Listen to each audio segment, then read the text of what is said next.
mga guys. Ito na po ang accomplishment namin sa paglilinis dito po sa garden. Yan, natamnan na ng talong.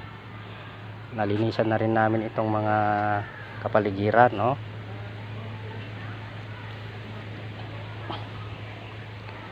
dahil sa pagtutulong-tulong. Ito ang kalabasan. Naayos na rin itong basurahan, mga kaibigan. Ayos na. Ito pong mga nabubulok, ayan, mga nabubulok na, patuloy pa rin natin i-segregate. Yung mga dahon na nabubulok, ibubukod po.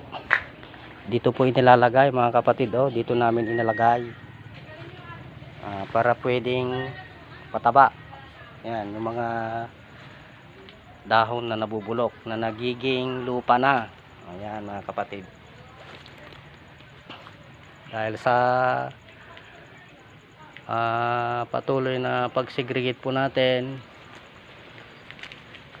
dito po sa basura, maraming pera, mga kapatid. Kapag tinamnan natin, ginamit natin yung mga pataba, organic soil, ay magiging pera din yan, mga kapatid. Ito yung kwan. Ayan, mga kapatid, ang accomplishment natin dito po sa school. Maraming salamat.